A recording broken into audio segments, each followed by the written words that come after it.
Krubera, Voronezh, cave, tucked into the Arabica Massif of the Western Caucasus in Abkhazia, plunges to an astounding depth of 2,224 meters beneath its entrance, making it the deepest known cave on Earth. Composed almost entirely of Jurassic limestone, the cave's vertical development is controlled by a network of tectonic faults and karstic processes, which funneled acidic groundwater into fissures and gradually carved a labyrinth of shafts, meanders and sumps over millions of years. First identified by Soviet speleologists in 1960, Krubera captivated the caving world long before the 2001 Call of the Abyss Ukrainian expedition broke the 2,000-meter barrier. Successive international teams have since pushed its known depth ever deeper, with the latest surveys in 2012 extending the mapped passages to over 16 kilometers in length. Temperatures in its deepest, water-filled chambers hover around 2 degrees Celsius, and explorers must navigate freezing sumps, narrow vertical pitches over 100 meters high, and periodic flash flood hazards that have trapped teams underground for days at a time. Remarkably, despite its isolation and perpetual darkness, Krubera harbors a unique biospeleological community, including the springtail Scapheria profundissima, one of the deepest terrestrial animals ever recorded, discovered at more than 1,800 meters below the surface during the Cavex expedition of 2010, offering an unparalleled window into life adapted to extreme subterranean environments. Did you know that the Sukhumi Botanical Garden in Abkhazia is one of the oldest and richest subtropical collections in the world? Established in 1840 on the gentle slopes above the Black Sea, it was originally conceived by Russian botanist von Siebold to acclimatize exotic plants from around the globe to Abkhazia's unique humid subtropical climate. Today, its 27 hectares host more than 4,500 taxa, including rare and endangered species of magnolias, camellias, and tropical bamboo, arranged in thematic sections that showcase the diversity of subtropical flora. Visitors wander beneath towering 150-year-old sequoias and vibrant clusters of Japanese azaleas, while the garden's research greenhouses nurture delicate orchids and palms that cannot survive the winter outdoors. Beyond its beauty, the Sukhumi Botanical Garden has played a crucial scientific role. Its living collections have been shared with botanical institutions worldwide to support conservation and study of plant adaptation, and its seed bank preserves genetic material vital for reforestation and climate resilience efforts throughout the Caucasus. Whether you're a casual nature lover or a professional botanist, the garden offers an unparalleled glimpse into how life thrives where mountains meet the sea. Did you know that New Athos Cave, hidden beneath the limestone slopes of the Surtska Range in Abkhazia, stretches for over 1.3 kilometers of mapped passageways and forms one of the most spectacular show caves in the Caucasus? First explored in 1961 by a team of Georgian speleologists, its entrance lies at an altitude of about 150 m and descends through a series of grand galleries adorned with massive stalactites, flowstone draperies, and rimstone pools, some more than 10 m across, sculpted over hundreds of thousands of years by mineral-rich groundwater. A crystal-clear underground river, averaging 6 to 8 degrees Celsius year-round, carves its way through the labyrinth, disappearing into sumps and re-emerging in hidden siphons that still challenge modern cave divers. In 1975, authorities installed illuminated walkways and a narrow-gauge electric tram,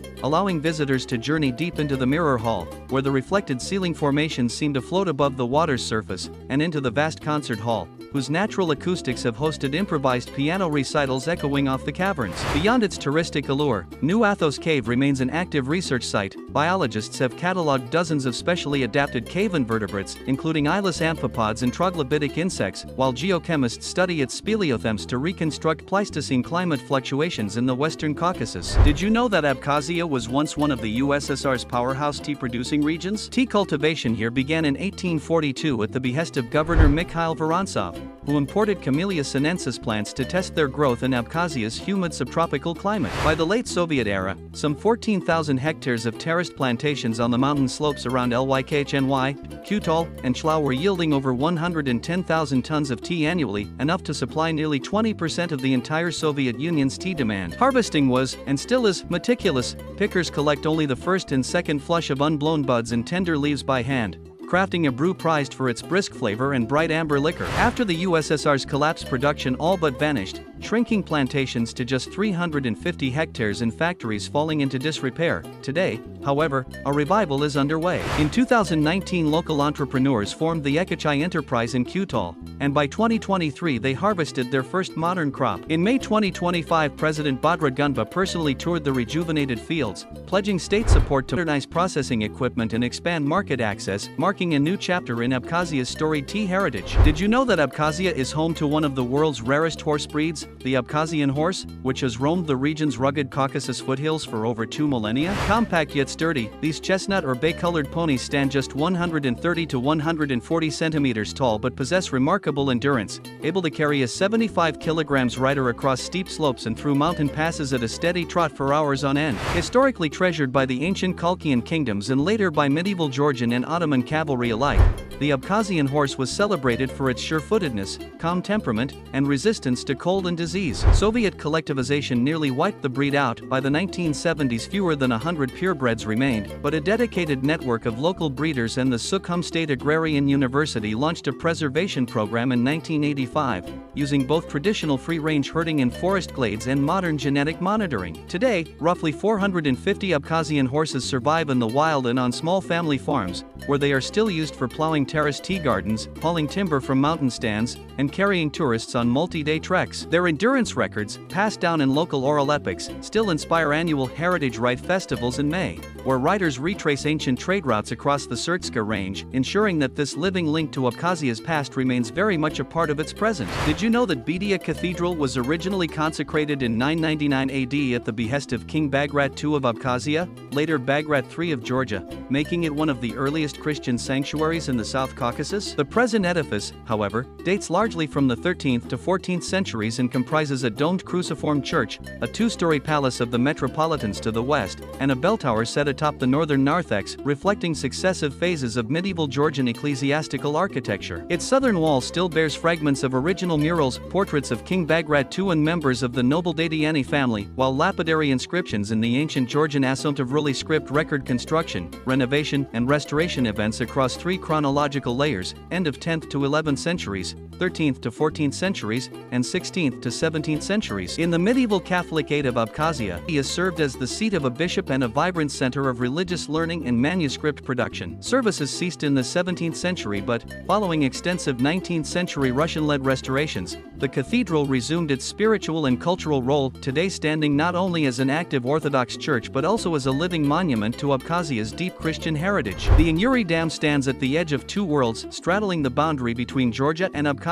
More than concrete and steel, it's a bridge between rivals. Rising 271.5 meters from its foundation, Inyuri is the second tallest concrete arch dam in the world, just after China's Jinping. The dam stretches 728 meters across the narrow Inyuri Gorge, holding back over 1 billion cubic meters of water. Construction began in 1961. By 1978 it was operational, fully completed by 1987. Beneath it lies a labyrinth, over 400 tunnels and a 15-kilometer headrace channel delivering water deep into Abkhazia. The powerhouse in Abkhazia holds 20 turbines, producing up to 1,300 megawatts every year. It generates up to 4.4 terawatt-hours of electricity, nearly half of Georgia's total demand. By agreement, Abkhazia receives 40%, Georgia 60%. Despite conflict and contested status, Georgian and Abkhaz engineers work together, maintaining, upgrading, and managing power. Recent repairs have been funded by the European Commission, ensuring stability in a region where cooperation is rare, but vital. Beyond electricity, Inyuri powers progress, new data centers, mineral water factories, a growing network of industries, all running on the river's flow. Hidden high in the Caucasus Mountains, Lake Ritsa lies at nearly 950 meters above sea level, cold, deep,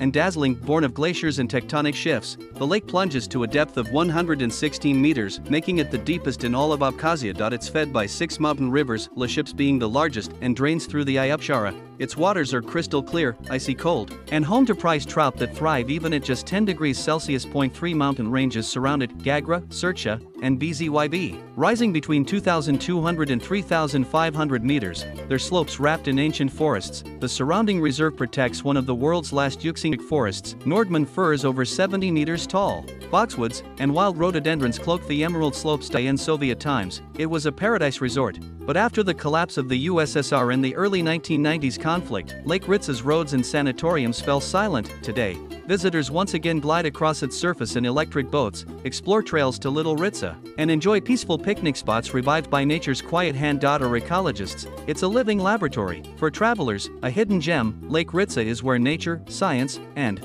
memory meet. In August of 1875, 2 Russian monks arrived from Mount Athos. They chose a quiet stretch of Abkhazia's coast, beneath the shadow of Mount Iberia, drawn by its natural beauty and spiritual stillness. Between 1883 and 1896, they built something extraordinary, a majestic five-domed cathedral, in full Neo-Byzantine glory, using limestone from nearby hills. The central dome soars nearly 40 meters into the air, gilded crosses gleaming in the sun visible for miles along the Black Sea coast. Beyond the cathedral lie 6 more chapels, each with its own story. Cypress-lined courtyards, terraced gardens, and a tranquil cloister form a space of peace and prayer. Inside, pilgrims venerate relics of saints, a fragment of St. Andrew's robe, a piece of the Tree of Life cross, and cruciform relics of Simon the Canaanite, whose 9th-century cave church still stands nearby. Once home to over 700 monks, the monastery fell into silence after the upheavals of 1917, and during the Abkhaz Georgian conflict of the 1990s, parts of it were severely damaged, but the story didn't end there. Through years of careful restoration, led by the Abkhazian Orthodox Church, the monastery has returned to life. Today, new Athos Monastery is more than a monument.